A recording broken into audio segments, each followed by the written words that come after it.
निश्चित बैठ करके उन्होंने ये अमर कथा को श्रवण किया, क्योंकि अच्छी अच्छी कथाएं आती है तो माताएं बड़े ध्यान से सुनती हैं, और जहाँ समझने वाली कथा रहती है ज्ञान की तो फिर इधर उधर बात करने लग जाती है, उठ करके जाने लग जाती है। तो माता पार्वती को जब 11वें स्कंद ज्ञान की कथा आया कि योगेश्वर योग विन्यासो, तो पार्वती मैया को भी निद्रा आ गई, क्योंकि ये कुंभकर्ण की पत्नी थी गुड़ाका देवी, निद्रा देवी। जब उन्होंने कुंभकर्ण का वध किया भगवान ने, तो निद्रा देवी भगवान राम जी के पास में जाकर के कहने लग गए कि भगवान मैं कहाँ जाऊं? तो कहने लग गए कि जहां जहां हमारी कथा होगी आप वहां चले जाना, और कोई उम्र रहे होंगे तो उसको अपने गोद में ले लेना और आप वही कथा श्रवण करना। तो जहां भी आप लोगों को निद्रा आ रही है, मतलब सोच लो कि निद्रा देवी का इस कथा में प्रवेश हो रहा है, क्योंकि भगवान का आशीर्वाद है, निद्रा देवी आएंगी ही आएंगी। तो यही निद्रा देवी माता पार्वती के पास में जब आई, तो जो को कथा बताते हैं तो ओम ओम, और गाँव देहात में क्या बोलते हैं, वो कारू देते है ना, तो ओम ओम का उच्चारण करती थी माता। जब उनको नींद आ गई तो जो वहां से अंडे से एक जीव विकलित हुआ, प्रादुर्भाव हुआ, और वो सोचने लग गया कि अगर मैं ओम ओम का उच्चारण नहीं करूंगा तो भगवान महादेव कथा नहीं बता पाएंगे, मैं पूरा कथा नहीं श्रवण कर पाऊंगा। तो वो जो तोता ही ओम ओम कहने लगा। जब कथा पूर्ण हुआ, डमरू बजाया भगवान शिव जी ने, तो वो तोते उड़ करके जाने लगे, और वो वेदम व्यास की पत्नी पिंगला देवी, जो साम्य प्रशासन बद्रीनाथ क्षेत्र में बाल धोई हुई थी, और डर के कारण उन्होंने अपने शरीर को छोड़ करके आत्मा उसके गर्भ में प्रवेश किया, और वही सुखदेव जी माता के गर्भ में थे, और राजा परीक्षित को उन्होंने भगवान की कथा श्रवण कराया। जन्म होते ही वो जंगल की ओर चला गया, और जंगल में जाकर के वो भगवान की भक्ति करने। तो ये सुखदेव जी की जन्म की कथा भी आपकी भागवत के में बताया गया है कि सुखदेव जी का प्रागट्य कैसे हुआ। जो व्यक्ति इस घोर कलिकाल में भटक रहे हैं, माया में जो नाच रहे वही जीवात्मा है, और माया के बीच में जो निर्लिप्त है वही महात्मा है, और माया को जो अपने इशारे पर नचाता है वही परमात्मा है। तो भगवान ने सुखदेव जी के माध्यम से एक अध्यात्म का दीप प्रज्वलित किया है। जो इस घोर कलिकाल में भटक रहे हैं उसके लिए एक श्रुतियों का मंथन करके एक आत्म का दीप प्रज्वलित किया। नारायण नमस्कृत्यं नरं चैव नरोत्तमं देवीं सरस्वतीं व्यासं ततो जयमुदीरयेत्। तो पहला प्रश्न किया था कि प्राणी मात्र का प्रथम धर्म क्या है? तो हम सभी सनातनियों का प्रथम धर्म क्या है कि भगवान के प्रति प्रेम हो जाए। क्या होना चाहिए? भगवान के प्रति हमारा प्रेम होना चाहिए, और ये प्रेम में किसी सौदेबाजी नहीं होनी चाहिए, अहेतुकी प्रेम होनी चाहिए। जैसे सूर्य को देख करके समुद्र में ज्वार भाटी आ जाती है उसकी सुंदरता को देख करके, लेकिन समुद्र को कुछ मिलने वाला नहीं। सूर्य के प्रकाश में कमल खिलता है, चंद्रमा के प्रकाश में कुमुदनी खिल जाती है। हम इसीलिए मंदिर जाएं क्योंकि हम सनातनी, हमारा धर्म है मंदिर जाना। अब हम भगवान के पास जा रहे हैं, उससे सौदेबाजी कर रहे हैं, ये करोगे तो ये कर दूंगा भगवान, ये सौदेबाजी। तो भगवान के प्रति जो प्रेम है वो निष्कपट होना चाहिए, अहेतुकी होनी चाहिए, किसी भी प्रकार की उसमें इच्छा नहीं होनी चाहिए। भगवान सब जान रहे हैं, प्रारब्धानुसार आपको सुख और दुख मिलते हैं, भगवान को बताने की आवश्यकता नहीं है, आप अपना कार्य तो कीजिए। तो भगवान के प्रति प्रेम जो है, जनस्य तु वैराग्यम ज्ञानम च यदहेतुकम, भगवान के प्रति जो प्रेम है वो निर्मल होना चाहिए। कोई हमको कुछ भी कहे, जैसे मीराबाई को सबने अनेकों प्रकार से उड़ाना दिया, लेकिन मीरा ने किसी का भी परवाह नहीं किया। मेरे तो गिरधर गोपाल दूसरों न कोई, जाके सिर मोरों को सो मेरी पति। और प्रेम दीवानी बन करके भगवान की भक्ति के कारण उन्होंने किसी का भी परवाह नहीं किया। लगन लगी तो भगवान से लगी, ऐसी लागी लगन मीरा हो गई मगन, वो तो गली गली हरि गुण गाने लगी सारी लगन मेरा हो गई मगन, ऐसी लागी लगन मेरा हो गई मगन। वो तो गली गली हरि गुण गाने लगी, महलों में बनी बन के जोगन चली, बन के जोगन चले, बन के जोगन चले, बन के जोगन चली, बन के जोगन चली, बन के जोगन चले, महलों में बनी बन के जोगन चली, महलों में बनी बन के जोगन चले। मेरा रानी दीवानी कहाने लगे, ऐसी लागी लगन मेरा हो गई मगन, ऐसी लागी लगन मेरा हो गई मगन।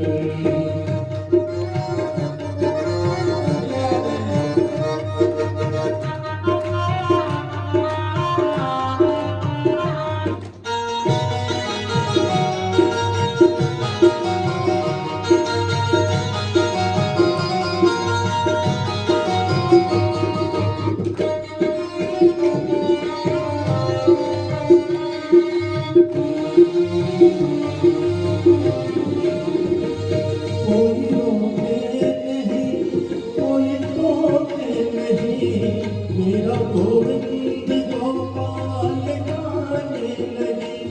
कोई रोके नहीं,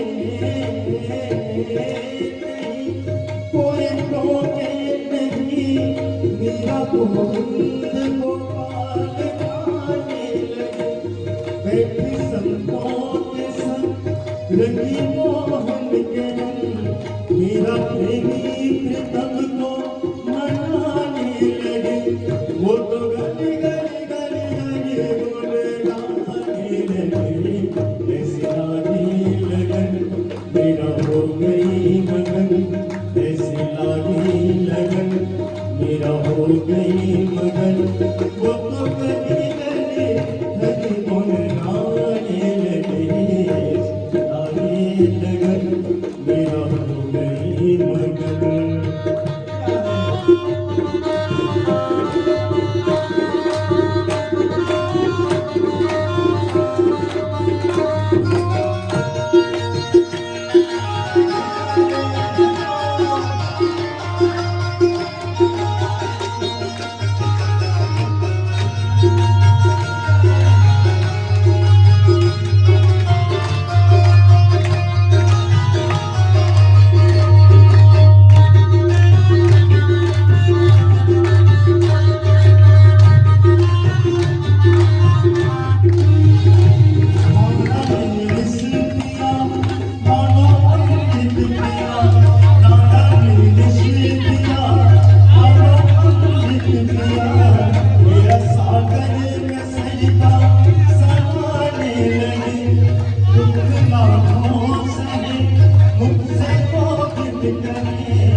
कोई क्या कर रहा है, क्या बोल रहे हैं, उससे हमको मतलब नहीं। हमको मंदिर जाना है, भगवान की भक्ति करनी है, करनी है।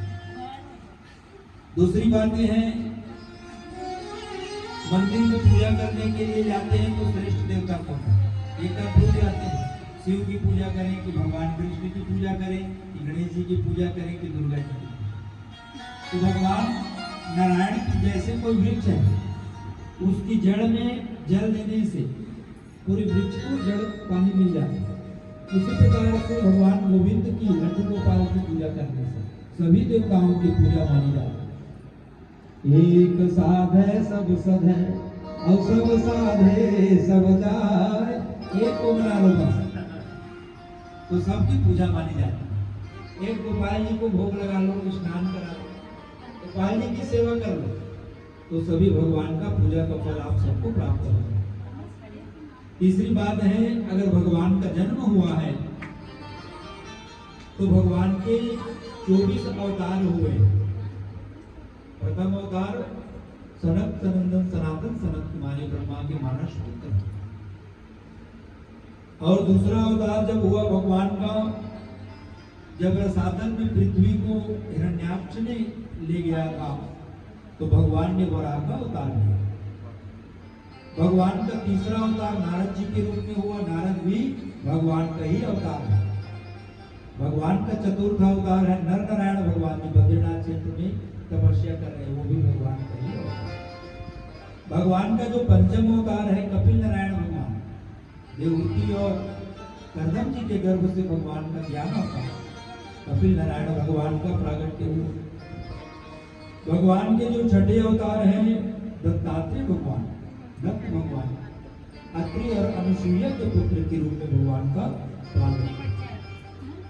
भगवान का जो सप्तम अवतार है यज्ञ नारायण भगवान के रूप में, और भगवान का 8वां अवतार जो है राजा नाभि की पत्नी मेरु देवी के गर्भ से भगवान ऋषभ देव का प्रागट्य हुआ। भगवान का 9वां अवतार राजा पृथु के रूप में हुआ और समस्त औषधियों का दोहन किया। 10वां अवतार मत्स्य नारायण भगवान, 11वां अवतार कच्छप के रूप में भगवान ने अवतार लिया। 12वां धनवंतरी भगवान और 13वां जो है मोहिनी नारायण भगवान के रूप में। मोहिनी नारायण भी भगवान का ही अवतार। 14वां नंबर का भगवान का अवतार हुआ नरसिंह भगवान। भक्त प्रहलाद की रक्षा करने के लिए भगवान नरसिंह बन गए। भगवान के 15वें नंबर का जो अवतार है वामन भगवान, और 16वां अवतार भगवान का जब ब्रह्म जो है क्षत्रिय आदताई हो गया था, गो ब्राह्मण के ऊपर अत्याचार करने लग गया था, तो भगवान ही परशुराम बन गए और 21 बार इस धरती को क्षत्रियों से विहीन किया। भगवान के 17वें अवतार है माता सत्यवती की गर्भ से वेद व्यास जी भगवान का जन्म हो। वेद व्यास भी भगवान का ही अवतार है। लिखने वाले भी भगवान है, लीला करने वाले भी भगवान है। वेद व्यास भी भगवान का ही अवतार। और 18वें नंबर का भगवान राम अवतार भगवान का होगा, जहाँ कुंभकर्ण और रावण जैसे आतताइयों को भगवान बनते थे। 19वां अवतार भगवान का कृष्ण और बलराम जी के रूप में 21 और 19 और 20। 21वां नंबर का अवतार गजेंद्र, हाथी की पार के कारण भगवान ने गजेंद्र का रूप लेकर के आया। वेदों की रक्षा करने के लिए भगवान ने एक गृह रूप बनाया। और इस कलयुग में बुद्ध अवतार, और आने वाले जब कलयुग का उम्र है 4,32,000 वर्ष, अभी तो कलयुग का 51 वर्ष हुआ है। अभी तो धर्म कर्म दिखाई देता है। जैसे जैसे कलयुग बढ़ता जाएगा तो धर्म कर्म जो हो रहा है वो सब नहीं होगा, कथा भागवत नहीं कराएंगे, सब जो है इस पूजा पाठ से विमुख हो जाएंगे। भगवान का सफल ग्राम में उत्तर प्रदेश में कल्कि नारायण भगवान के रूप में भगवान का अवतार है। तो भगवान के 24 अवतार की कथा भागवत जी में बताई गई है कि भगवान का जब जब इस धराधाम पर संत महापुरुषों का के ऊपर अत्याचार बढ़ता है तो भगवान का अवतार होता है। वेद व्यास जी अपने आश्रम में बैठे हुए हैं, क्योंकि भगवान नारायण से ब्रह्मा और ब्रह्मा के पुत्र वशिष्ठ, वशिष्ठ के पुत्र शक्ति और शक्ति के पुत्र पराशर जी और पराशर और माता सत्यवती के गर्भ से वेदव्यास जी का जन्म हुआ। बोलो वेदव्यास भगवान की जय। क्योंकि और वेदव्यास जी के मन में अशांति है, मन उसका संतुष्ट नहीं है, अपने आश्रम में बैठे हुए हैं। तो वेदव्यास जी ने ऋग्वेद जो था उसको 4 भागों में बांट दिया गया, यजुर्वेद, सामवेद और अथर्ववेद। अपने चारों शिष्यों को पढ़ाया, पंचम वेद महाभारत की रचना किया, इतिहास पुराणों की शिक्षा सबको प्रदान किया। क्योंकि वेद अपौरुषेय है और ये किसी की रचना नहीं है, भगवान हरि ने ही ब्रह्मा को प्रदान किया। क्योंकि सृष्टि निर्माण की जो फाइल है भगवान जो है ब्रह्मा जी को प्रदान करते हैं और भगवान की आज्ञा से ही ब्रह्मा जी सृष्टि का निर्माण करते हैं। भगवान को जब एक से अनेक होने की इच्छा होती है तो सृष्टि का निर्माण करते हैं ब्रह्मा जी। तो इन्होंने 17 पुराणों की रचना कर लिया, लेकिन इनके मन को शांति नहीं मिली। उसी समय नारद जी आ गए हैं वीणा बजाते हुए, भगवान के गुणानुवाद करते हुए। श्रीमन्नारायण नारायण नारायण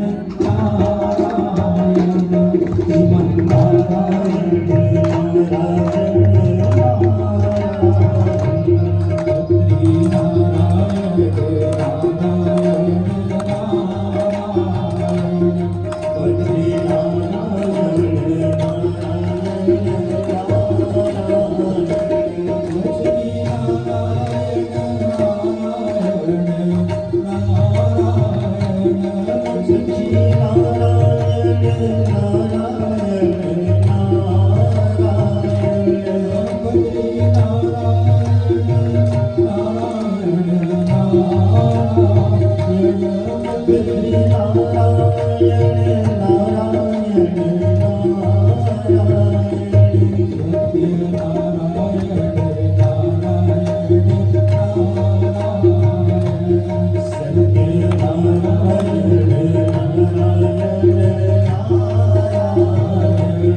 आपका मुख क्यों उदासीन है?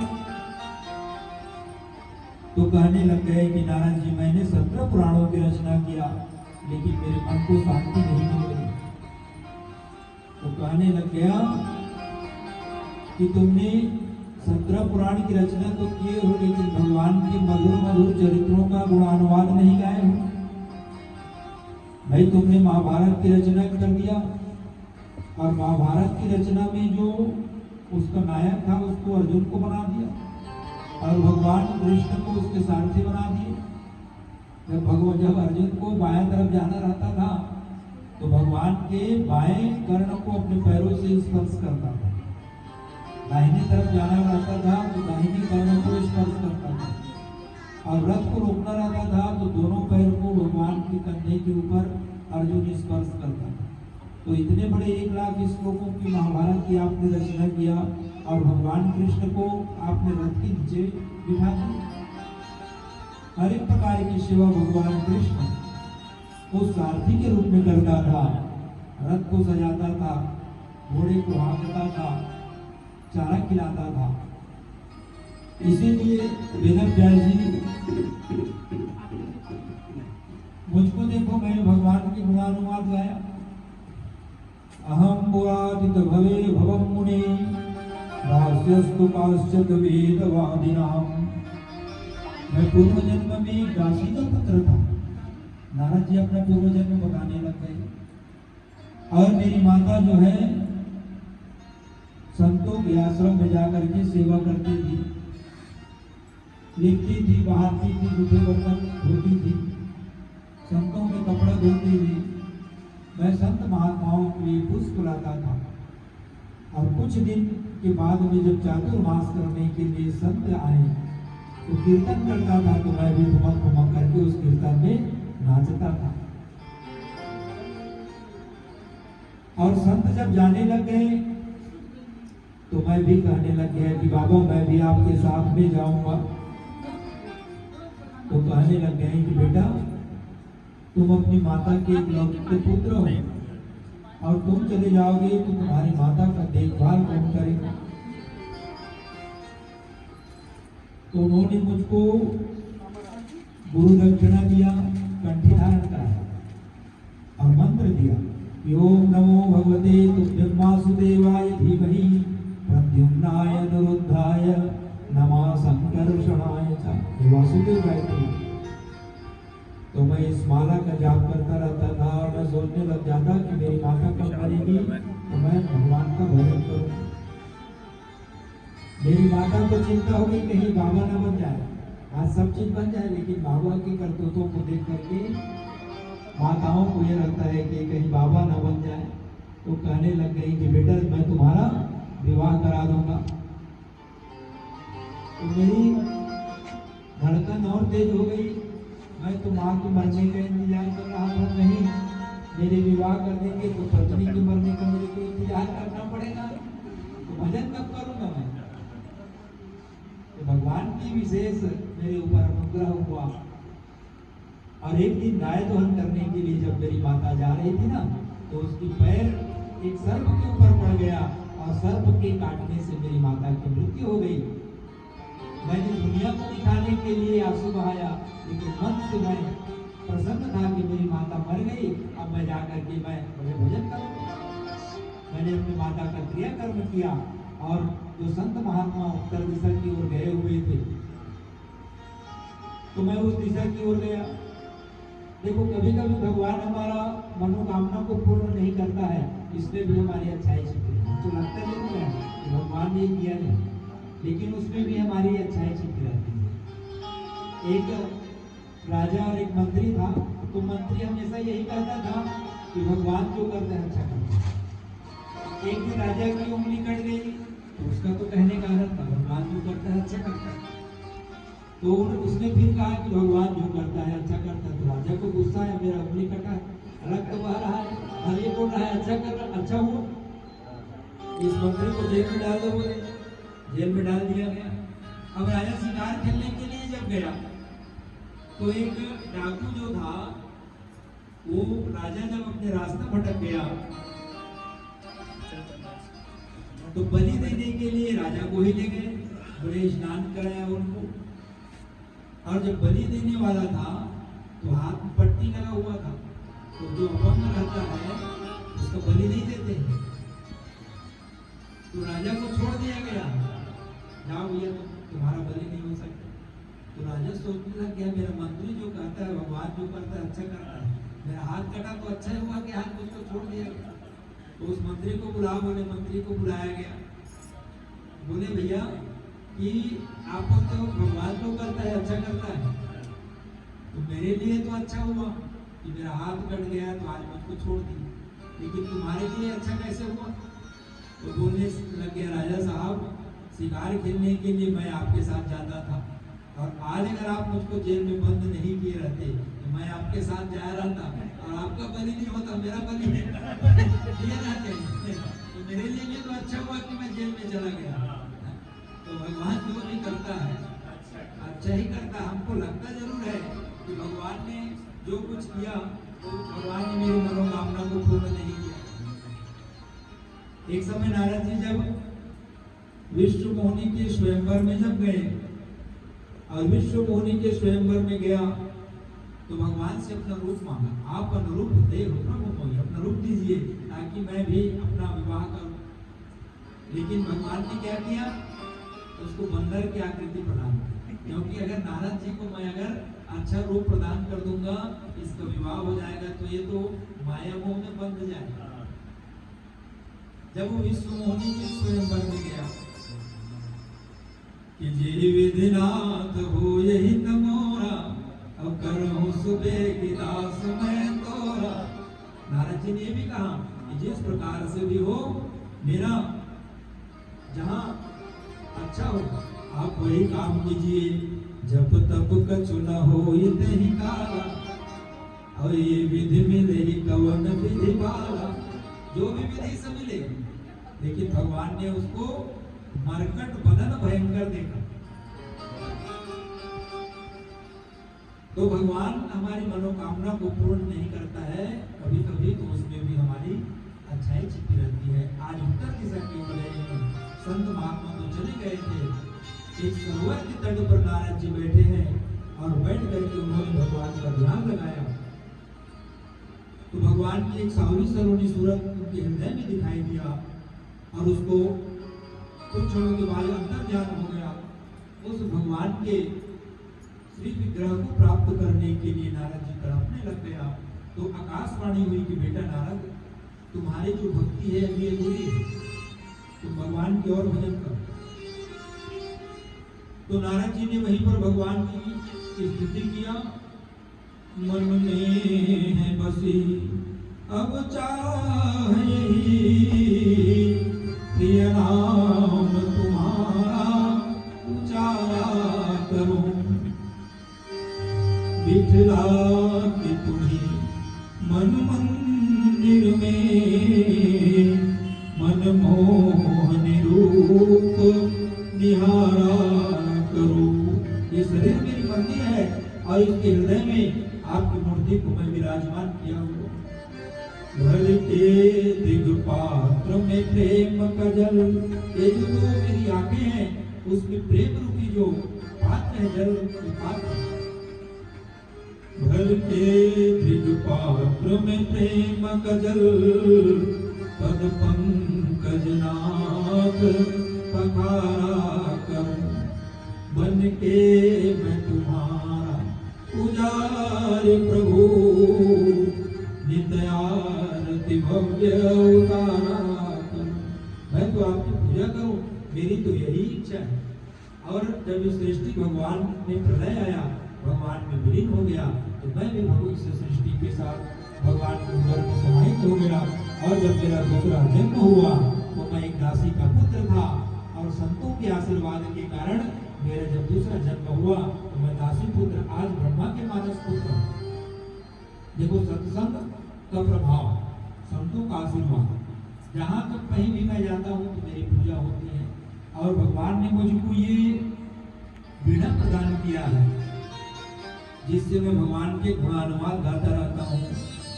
देवदत्ता विमां वीणां स्वर ब्रह्म विभूषितां, मूर्धेत्वं हरिकथं गायमानस्य चराम्यं। जहाँ कहीं पर भी मैं जाता हूँ तो भगवान के गुणानुवाद गाता रहता हूँ। जहाँ पर भी मैं हरि शरणम का जाप करता रहूँ तो इस वीणा के माध्यम से, है ना। पहले के लोग, बुजुर्ग लोग क्या बोलते थे, अरे पापी मन भगवान का भजन कर लो। चलो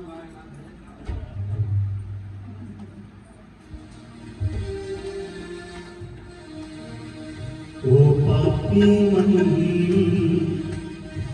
कर ले भजन,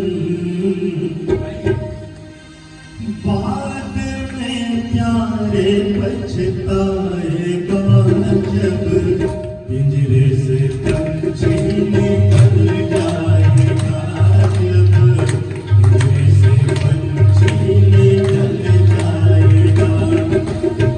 ओ पापी मन कर ले भजन, ओ पापी मन कर ले भजन, बाद में प्यारे पछताएगा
कि आप भगवान के मधुर मधुर चरित्रों का गायन करो, भागवत की रचना करो और समय शास्त्रों पर नारद की बात को मान करके वेद व्यास जी ने भागवत की रचना किया। वेद व्यास जी कहते गए और गणेश जी लिखते गए और 18,000 श्लोकों की संहिता बन गई। और समय आया तो वेद व्यास जी ने अपने पुत्र सुखदेव स्वामी को भागवत की कथा को पढ़ाया और वही सुखदेव जी राजा परीक्षित को भागवत की कथा श्रवण कराया। तो ये भागवत की कथा की रचना इस प्रकार से हुई। भागवत की कथा प्रारंभ होती है यहाँ से। महाभारत के युद्ध हो चुका है कौरव और पांडवों के बीच में, क्योंकि 100 भाई थे कौरव और 5 भाई थे पांडव। और भगवान कृष्ण ने जो कहा था कि मैं अस्त्र शस्त्र नहीं उठाऊंगा, अस्त्र शस्त्र में नहीं उठाऊंगा, अंधे का पुत्र अंधा, इतने वक्त बोली थी ना द्रौपदी। और इसी के कारण महाभारत का युद्ध हुआ और पांडवों को पांडवप्रस्थ दिया गया था, जिसको इंद्र की सहायता से बड़े इंद्रप्रस्थ नगरी जो वर्तमान में दिल्ली है वही तो इंद्रप्रस्थ है। और हस्तिनापुर जो है मेरठ है वर्तमान में, गंगा के तट पर, और यमुना के तट पर दिल्ली है इंद्रप्रस्थ।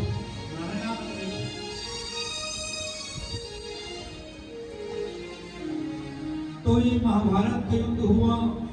5 गांव अगर दे देते पांडवों को तो महाभारत का युद्ध नहीं हुआ, लेकिन बिना युद्ध के मैं सुई की नोक के बराबर भूमि नहीं दूंगा। और इसी के कारण ये महाभारत का युद्ध हुआ। पूरे कौरव 99 भाई मारे गए हैं और दुर्योधन का जंगा टूटा हुआ। कुरुक्षेत्र के मैदान में जंगली जानवर खाने के लिए लड़ रहे हैं, गिद्ध आदि पक्षियां नोचने के लिए दुर्योधन को दौड़ रहे हैं। अच्छा, जंगा क्यों टूटा? दुर्योधन का जंगा क्यों टूटा? जो पराई स्त्री का अपमान करे, जो 5-5 पतियों के साथ रहती है उनको वेश्या द्रौपदी, तो जो पराई स्त्री का अपमान करे उसका तो जंगा टूटना ही चाहिए। और जब ये महाभारत के युद्ध में जा रहे थे तो गंधारी माता से आशीर्वाद लेने के लिए जब गए तो गंधारी मैया कहने लग गई कि बेटा तुम पूरे वस्त्र को निर्वस्त्र होकर के मेरे पास में। और जब कपड़ा निकाल करके दुर्योधन गंधारी मैया के शिविर में जा रहे थे तो भगवान द्वारिकाधीश कृष्ण आ गए। अरे युवा हो, माता के पास तो जा रहे हो, तुमको लज्जा नहीं आती? उसको केले में पत्ता लपेट लो बोले, तो वो कमर तक केले पत्ता लपेट दिया दुर्योधन। और जब शिविर में प्रवेश किए हैं, गंधारी मैया की आंख से जो नेत्र से ज्योति निकली तो उसका पूरा शरीर वज्र के समान है, लेकिन जहां तक कमर तक केले का पत्ता लपेटा हुआ था वो जो है कच्चा हो, क्योंकि भगवान ही करने और कराने वाले हैं। और दुर्योधन को बोला कि तुम इसके जंगे पर प्रहार कर, लेकिन वो तो अधर्म था ना, युद्ध का नियम ही नहीं था, ऊपर प्रहार करना है, कमर के नीचे प्रहार नहीं करना है। लेकिन जिन महारथियों ने उस अभिमन्यु 16 वर्ष के बालक को मिल करके मारे हुए थे, वो भी तो अधर्म था। तो भगवान सबसे पहले अपने रास्ते को साफ कर दिया कि धर्म तुम लोग पहले किए हो, इसीलिए धर्म किया जा रहा है। आज दुर्योधन का जंगा टूटा हुआ है, करा रहे हैं। इस दृश्य को जब अश्वत्थामा ने देखा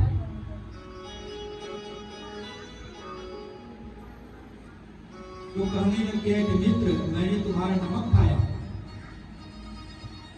और मुझको अगर सेनापति बनाया रहते तो तुम्हारी विजय हुई। तो 2 परिवारों के झगड़े के कारण असंख्य माताओं के सिंदूर उजड़ गए, लाखों बच्चे अनाथ हो गए। आइए आपको महाभारत का दर्शन करा करके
सोच समझ कर कीजिए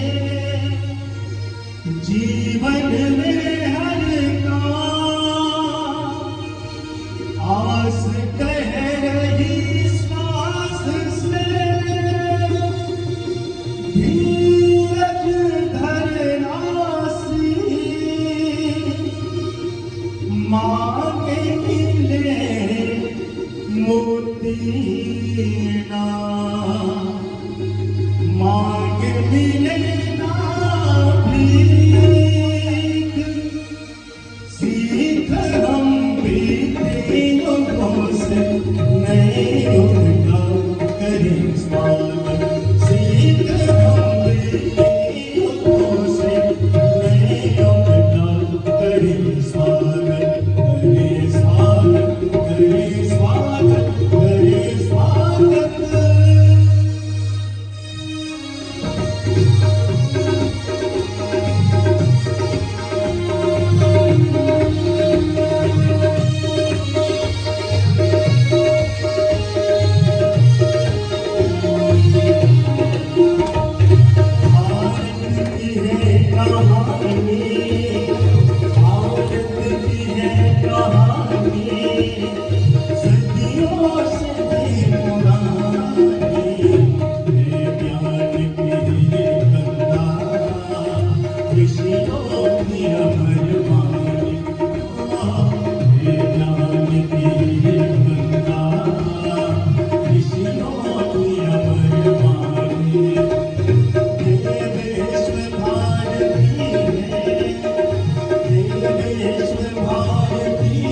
वैसे महाभारत का युद्ध हुआ और अश्वत्थामा को अपने रक्त से तिलक किए हैं दुर्योधन। तो तुम्हारी अंतिम इच्छा क्या है? तो बोले हम लोग 100 भाई थे, 100 मरने वाले हैं, एक भी जीवित नहीं है। बोले मुझको इस बात की दुख नहीं, मेरे दुश्मन 5 पांडव अभी जीवित हैं, एक आध को मार देते मेरे मन को शांति मिल जाती। मरने वाला है दुर्योधन। तो रात्रि में शिविर में प्रवेश किए हैं अश्वत्थामा तलवार लेकर। जाको राखे साइया अमार सके ना कोई, बाल न बाका कर सके और जो जग बैरी हो। भगवान की खुश मत बिगाड़ो, कोई कुछ नहीं कर सकता। सत्य में बहुत बड़ी ताकत है। अपने रास्ता में रहो, कोई जलेंगे जलने दो, कोई कुछ नहीं कर सकता। जिसको भगवान बचाने वाला होता है, तो 5 पांडवों को भगवान गंगा के किनारे ले गए, चलो विजय की रात्रि घूमेंगे। और उसकी सैया पर जो पांडवों के पुत्र थे वो आकर के सो गए। अश्वत्थामा ने शिविर में प्रवेश किया और उस पांडवों के 5 बच्चों के सिर को काट दिया। एक गठरी बना करके अश्वत्थामा जो है दुर्योधन के पास ले गए और कहने लग गए कि मित्र, आप तो एक बोले थे ना, मैंने 5 पांडवों को मारा। जब उस गठरी को खोल करके देखा और अपने हाथ से जब दबा करके देखे, तो वो जो बच्चों का सिर था वो पिचक गया। तो दुर्योधन समझ गया कि ये पांडव नहीं। अरे अश्वत्थामा, तुमने तो इन बच्चों को मार करके हमारे पूर्व खानदान में पानी देने वाले भी नहीं छोड़े। ये रहते तो हमारे क्रियाकर्म करते, हमारे लिए श्राद्ध करते। और इस दुख के कारण दुर्योधन जो है अपने प्राणों को त्याग। अश्वत्थामा समझ गया कि अगर पांडव जीवित है तो मुझको छोड़ने वाले नहीं है। भागने लगे अश्वत्थामा। सुबह जब द्रौपदी ने इस दृश्य को देखा कि खून से लथपथ बिस्तर 5 बच्चे मरे हुए पड़े हैं, छाती को पीट करके रोने लग गई कि माता शिशूनां निधनं सुतानां निशम्यमानं परितप्यमानं। भीम और अर्जुन ने प्रतिज्ञा किया कि जिसने भी ये जुगुप्सित कार्य किया है उसको मैं छोड़ने वाला नहीं हूं। द्वारकाधीश कृष्ण को कहने लग गए कि आप रथ को चलाइए और अश्वत्थामा का पीछा करने लग गया। अश्वत्थामा को रस्सी से बांध करके ले जाने लग गए, रथ से खींचने लग गए। तो भगवान कृष्ण कहने लग गए, आप तो इसको मारने वाले थे ना, मार दो।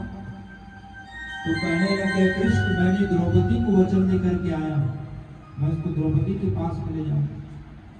जब द्रौपदी के पास में अश्वत्थामा को लाए हैं तो द्रौपदी ने देख करके कहने लग गया, मुच्यतामेशं ब्राह्मणो नीतरामो। छोड़ दो इसको,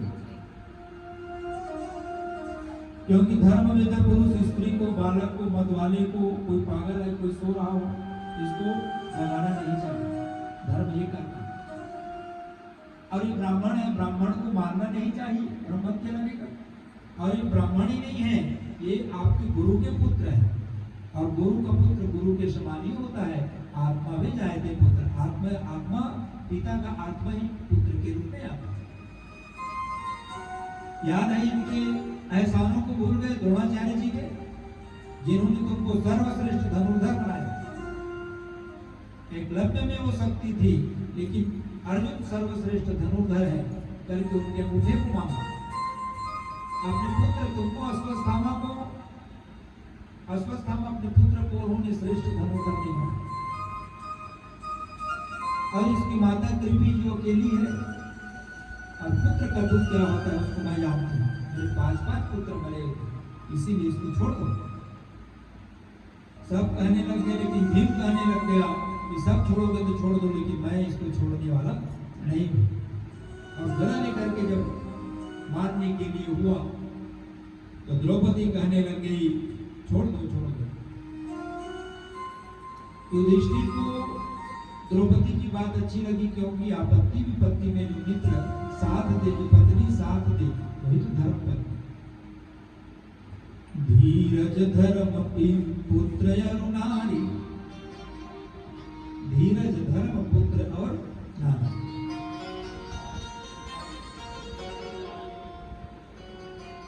तो पत्नी की परीक्षा जब हम आपत्ति विपत्ति में पड़ जाए,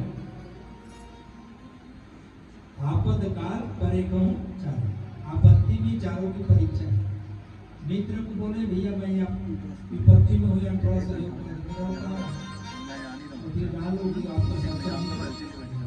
मित्र वो है जो आपके सुख और दुख में खड़े रहे।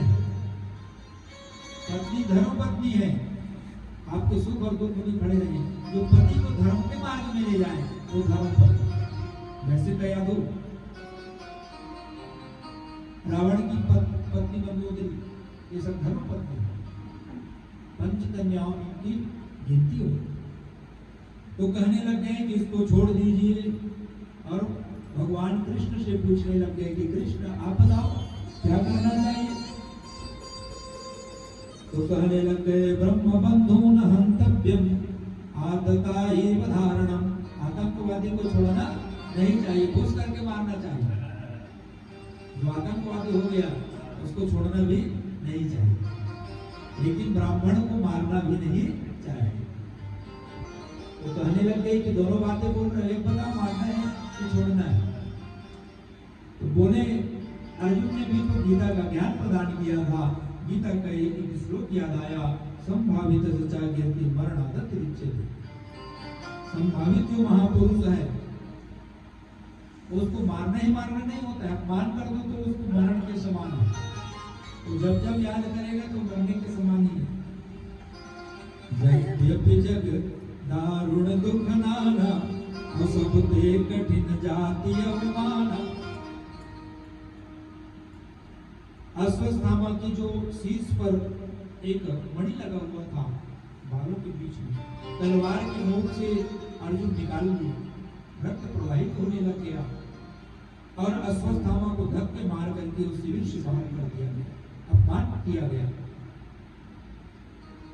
अश्वत्थामा ने भी प्रतिज्ञा किया मेरी मैं इस जो है अपमान का बदला लूंगा, और उन्होंने अभिमन्यु की पत्नी उत्तरा के गर्भ पर ब्रह्मास्त्र चलाए। भगवान कृष्ण जो है जाने लग गए पकड़ने के लिए, तो वो चिंतती चिल्लाती हुई जो अभिमन्यु की पत्नी उत्तरा भगवान से आकर के चरणों में प्रार्थना करने लग गई। दीन दयाल विरद संभारी, अवर हो नाथ मम संकट भारी। पाहि पाहि महायोगिन देव देव जगतपते, नान्यं त्वद्भयं पश्य यत्र मृत्यु परस्परम। हे केशव, हे द्वारिकाधीश, आप मेरी रक्षा कीजिए। जो गलती द्रौपदी ने किया वो गलती आज उत्तरा ने नहीं। जब द्रौपदी का अपमान हुआ, पांचों पांडव धृतराष्ट्र, द्रोणाचार्य, कृपाचार्य, भीष्म पितामह सभा में बैठे हुए, दुशासन ने उसको निर्वस्त्र करना चाहा, सबके पास में गई, और जब किसी ने सहयोग नहीं किया तो अंत में द्वारिकाधीश के पास गई। भीम काज आज महाराज, लाज मेरी गई, दुख हरो द्वारिकाधीश, शरण में तेरी।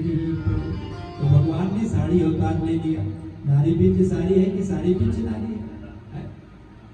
भगवान ने उसकी चीर की रक्षा किया ना। तो जो गलती द्रौपदी ने की नहीं की उत्तरा ने नहीं की, सीधा सब खड़े हुए हैं, लेकिन भगवान द्वारिकाधीश के चरणों में जाकर के कहने लग गया, हे द्वारिकाधीश, इस ब्रह्मास्त्र से आप मेरी रक्षा कीजिए। मैं अपनी रक्षा की बात नहीं करता, मेरे कोख में पांडवों का वंशज है, तो इस गर्भस्थ शिशु की आप रक्षा कीजिए।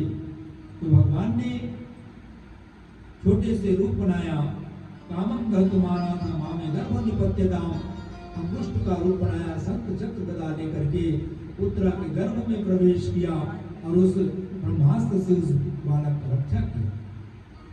और गर्भ से जब भगवान आया तो भगवान का एक नाम क्या हो गया? उत्तरानंदन हो गया। उत्तरा के गर्भ से आया ना। और उत्तरानंदन भगवान की जय। धन्य है भारत की माताएं जो भगवान को अपने गर्भ में धारण करती हैं।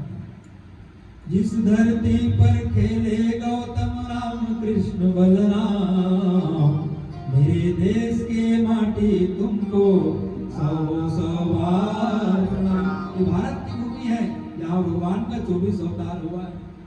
भारत की माताएं भगवान की जने, तो भारत की भूमि ही धन्य है। ऐसे भगवान ने आज उस उत्तरा के गर्भ की रक्षा की है।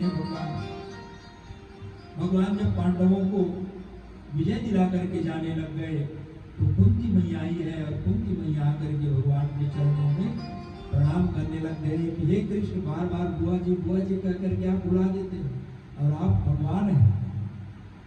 तो कहने लग गए कि बुआ, मुझको आपको प्रणाम करना चाहिए और आप उल्टी गंगा बहा रहे हैं। मेरी पिताजी की आप बहन हो, तुम्हारी बुआ हो, तो कहते हो कि कृष्ण बार बार इस प्रकार से कह करके तुम बुला देते हो। तो दिव्य श्लोकों में कुंती मैया ने भगवान की स्तुति की है।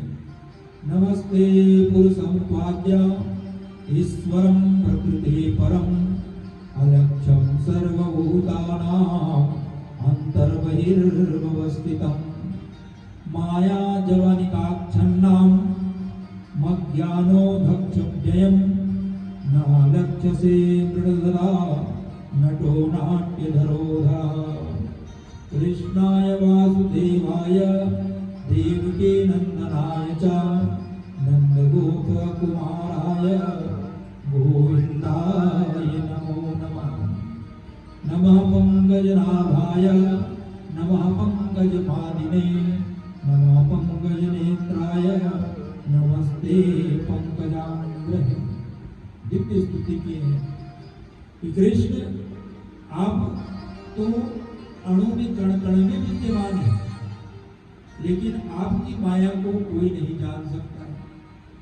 सोई जानत ते देह जनाई, जानक तुम ही हो जाई। जो आपकी माया को जानता है वो आपका ही हो जाता है, और आप जिसके ऊपर कृपा करते हो ना वही आपको जान पाता है। इस आंख से हम भगवान को नहीं देख पाएंगे। जब हमारे ऊपर भगवान की कृपा होगी तब हमको भगवान का दर्शन होगा।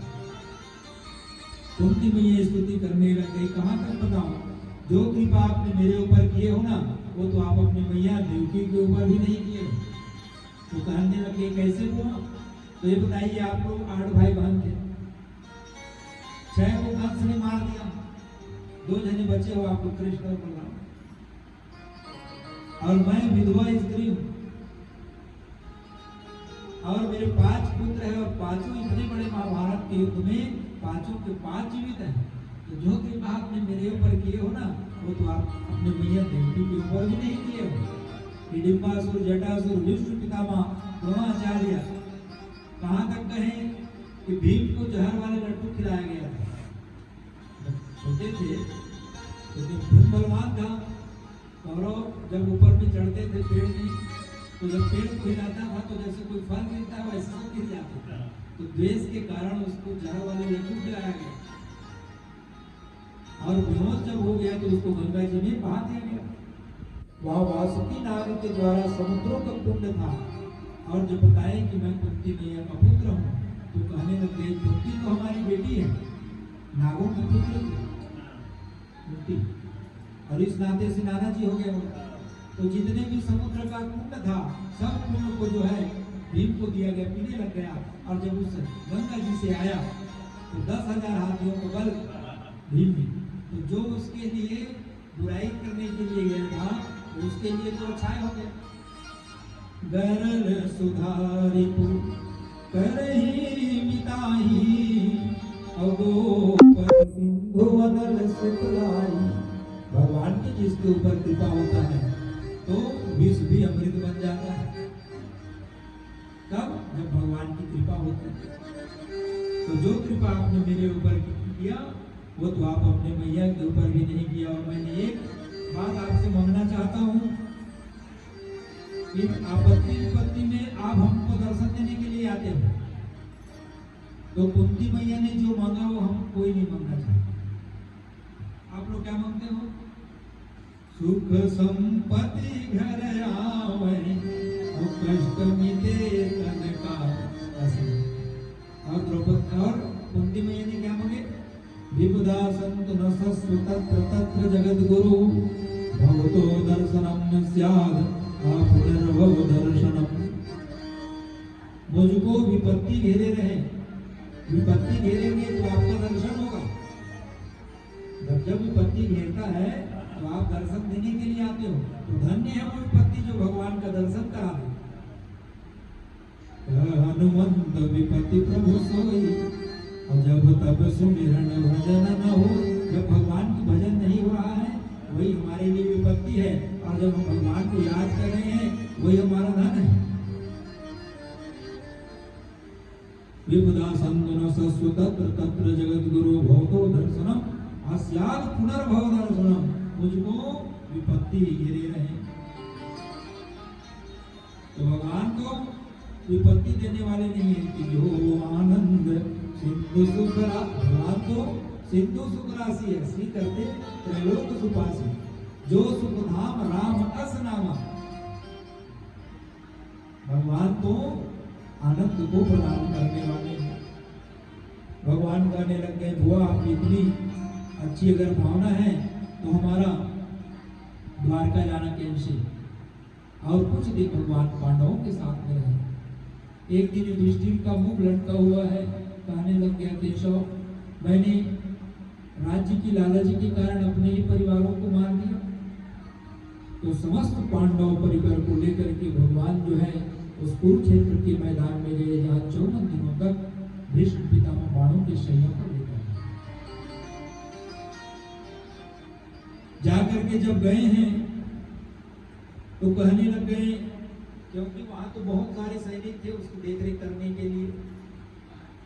लेकिन जब अर्जुन गया तो अर्जुन से कहने लग गया कि अर्जुन मुझको प्यास लगी है, पानी पिलाओ। तो अर्जुन ने बाणों के माध्यम से बाण गंगा प्रकट किया, जल प्रस्फुटित होने लग गया, गंगा मैया की अविरल धारा प्रवाहित होने लग गई। विष्णु पितामह ने वहां पर जल ग्रहण किए हैं, 54 दिनों से पड़ा हुआ है। तो कहने लग गए, भगवान नहीं आए हैं क्या द्वारिकाधीश अर्जुन? तो कहने लग गए, खड़े हैं पितामह, मेरे पास नहीं है। तो भगवान से कहने लग गए कि सदैव देवो भगवान प्रतीक्षताम कलेव रम्यावदतु जिह्नोम्यहम् प्रसन्नः सारुणलोचनो लसन् मुखाम्बुजो ध्यानपतश्चतुर्भुजम्। हे कृष्ण, जब तक मैं इस कलेवर को ना त्याग दूं, इस शरीर को ना, तब तक तुम यहीं पर खड़े रहो। भगवान कहने लगे, अच्छे ड्यूटी लगा दी है, इसको दीक्षा मृत्यु को वरदान है। अभी कब अपने प्राण को त्याग करते हैं और बोल रहे हैं कि आप जो है यहाँ पर मुझको दर्शन देते रहो। तो कहने लग गए, क्योंकि आज भीष्म पितामह की मृत्यु को सुधारने के लिए भगवान आए। क्योंकि भीष्म पितामह को भगवान ने वरदान दिया कि जब तुम्हारा अंतिम आएगा तो मैं तुमको दर्शन देने के लिए आऊंगा। कब दिए थे? महाभारत का युद्ध जब 8 दिन तक हो गया और दुर्योधन ने भीष्म पितामह के ऊपर ये कहने लग गए कि तुम पक्षपात कर रहे हो, पांडवों को नहीं मार रहे हो। तो भीष्म पितामह ने प्रतिज्ञा किया कि मैं कल पांडवों को वध कर दूंगा। तो रात्रि के समय द्रौपदी को ले जाकर के भगवान भीष्म पितामह के शिविर में गए हैं और द्रौपदी की जो चप्पल है उसको भगवान अपने कान में दबा दिया, क्योंकि हीरा मणि लगा हुआ था, कोई देख न ले। भगवान अपने भक्तों के लिए सब कुछ करने का भाव का भाव मैं और भाव जग का सार है, से मुझको भजे तो भव से बेड़ा पार। भाव चाहिए भगवान के। तो द्रौपदी को कहने लग गया घंटा सौभाग्यवती भव। और जब देखे घूंघट को निकाल करके तो अरे द्रौपदी तो मैं तो दुर्योधन की पत्नी भानुमति होंगे करके समझ रहा। तो पितामह आपने मुझको अखंड सौभाग्यवती होने का वरदान दिए हो, आप मेरे 5 पतियों को नहीं मान सकते। हाँ बेटी बोले द्वारिकाधीश ने तो मुझको फंसाया है यहाँ पर, ये सब द्वारिकाधीश की करनी है। तो भगवान से उन्होंने प्रार्थना किया कि जब मेरी अंतिम समय आए तो आप मुझको दर्शन देने के लिए। तो इसी कारण आज भगवान विष्णु पितामह को उस कुरुक्षेत्र के मैदान में आए हैं, दर्शन प्रदान किया और युधिष्ठिर को राजधर्मान, दान धर्मान, मोक्ष धर्मान विभागसा, स्त्री धर्मान, भगवत धर्मान, समा सभ्यम संयोग्यता। राजधर्म के बारे में बताया, राजा का क्या कर्तव्य है। राजा को अपने विषय जो कमाता है उसका 10वां हिस्सा दान करना चाहिए। किसी स्त्री के ऊपर कोई अत्याचार कर रहा हो तो राजा को अत्याचार होते हुए नहीं देखना चाहिए। जब भीष्म पितामह ने ये बातें की तो द्रौपदी खड़ी हुई थी, ठहाका लगा करके हंसने लगे। भीष्म पितामह आप ये बात कर रहे हैं, मेरी जब अपमान हो रहा था भरे सभा में और आप बैठे हुए देख रहे थे, और आज कह रहे हो कि किसी स्त्री का अपमान नहीं होना चाहिए। आपसे अच्छा तो वो त्रेता का जटायु था जो माता सीता की रक्षा करने के लिए अपने प्राणों को त्याग दिया। जब रावण ले जा रहे थे हरण करके तो वो पक्षीराज जटायु ने अपने प्राणों को त्याग दिया। गिद्धराज सुनी आरत बानी और रघुकुल तिलक नारी पहचानी। रघुकुल की ये माता सीता रावण से भिड़ गया और खून से लथपथ हो गया। भगवान ने जब आया अपनी गोद में जटायु को लिया और भगवान के स्पर्श से जटायु की जो पीड़ा है वो दूर हो गया। तो कहने लग गए कि हे दात ये सब किसने किया। तो कहने लग गया कि दातन दसानन यह गति किन्हा। रावण ने मेरी गति को बनाया कि आज मैं भगवान के हाथ में, भगवान की गोद में रख करके अपने मैं प्राणों को त्याग रहा हूँ। क्योंकि जाकर नाम मरत मुकयावा अधमोह मुकुत हो ये सुख जावा। जन्म जन्म मुनि जतन कराई अवंत राम कहु आमत नाई। अंत समय भगवान के हमारे मुख से राम शब्द निकल जाए तो हरी इच्छा, लेकिन ये पापी मन है, हमको राम का शब्द नहीं आता। दुनिया की सभी बातें हमको याद आएंगी और जिसके गोद में रख करके मैं अपने प्राणों को त्याग रहा हूं, तो मैं तो भगवान को मेरी गति तो बन गया। क्योंकि राजा दशरथ ने जटायु को ये वरदान दिया था कि मेरे पुत्र के हाथों में तुम्हारा क्रिया बन गया। पितु की क्रिया भरत पर छोड़ी और खग की क्रिया समान। आज भगवान ने अपने पिता का क्रियाकर्म नहीं किया और पक्षराज जटायु का क्रियाकर्म अपने हाथों से भगवान ने किया, भक्ति के कारण, प्रेम के कारण। तो कहने लग गया द्रौपदी उससे अच्छा तो ये जटायु था। तो कहने लग गई कि हाँ बेटी मैंने तुम्हारा गलती तो किया और उसी के कारण मैं ये 54 दिनों से बाणों की सैया पर पड़ा हुआ। मेरे खाया हुआ जो अन्न है दुर्योधन का शुद्ध, उनका पूरा रक्त जो है निकल गया। समस्त शास्त्रों का सार ये है आत्मा प्रतिकूलानी परे सामना समाचार। जो व्यवहार हमको अपने लिए पसंद ना हो वो व्यवहार हमको दूसरों के साथ नहीं करना चाहिए। ये समस्त शास्त्रों का सार है। झूठ बोलना अच्छी बात नहीं है, बोलते जरूर है। कोई झूठ बोलता है तो हमको अच्छा नहीं लगता, लेकिन जब समय आता है तो हमको झूठ बोलते हैं। घूस लेना अच्छी बात नहीं है और समय आया घूस लेने के लिए हम खुद ले रहे हैं। तो जो व्यवहार हमको अपने लिए अच्छा न लगे हमको दूसरों के साथ भी वो व्यवहार नहीं करना चाहिए। और कहने लग गए कि अब दक्षिणायन के बाद में उत्तरायण आने वाला है और उत्तरायण देवताओं का दिन होता है और मुझको इस उत्तरायण में ही अपने प्राणों को त्यागना है। और उत्तरानंदन भी भगवान खड़े हुए हैं, तो जहां भगवान सामने खड़े हो तो मैं अपने प्राणों को त्यागूं। इतना तो करना स्वामी जब प्राण तन से निकले, गोविंद नाम लेकर जब प्राण तन से निकले, उस वक्त जल्दी आना नहीं श्याम भूल जाना, राधे को साथ लाना जब प्राण तन से निकले। देहांत काले तुम सामने हो, बंसी बजाते मन को लुभाते, गाता यही मैं तननाथ त्यागो, गोविंद नामो धर्माधवेति। गोविंद मेरी यह प्रार्थना है, बोलो न मैं नाम कभी तुम्हारा, निष्काम होके दिन रात गाऊं, गोविंद नामो धर्माधवे। तो विष्णु पितामह एकादशी के दिन, अभी आने वाला है 6 तारीख को, भीमसनी एकादशी बोलते हो ना आप, उसी दिन उसने अपने प्राण को त्यागा और प्राणों की सैया में सोया हुआ था, तो भगवान के ऊपर पुष्प नहीं चढ़ा सकते, तो मानो पुष्प ताग्रा छंद के श्लोक के माध्यम से उन्होंने भगवान की स्तुति किया। आइए 2 4 श्लोक हम भी देखिए। भीष्म पितामह ने बढ़िया सुंदर स्तुति किया, हे कृष्ण जब मेरा अंतिम आए तो आप सबको दर्शन देते रहे। मति मुक्ति कल्पिता कृष्ण भगवती साक्षात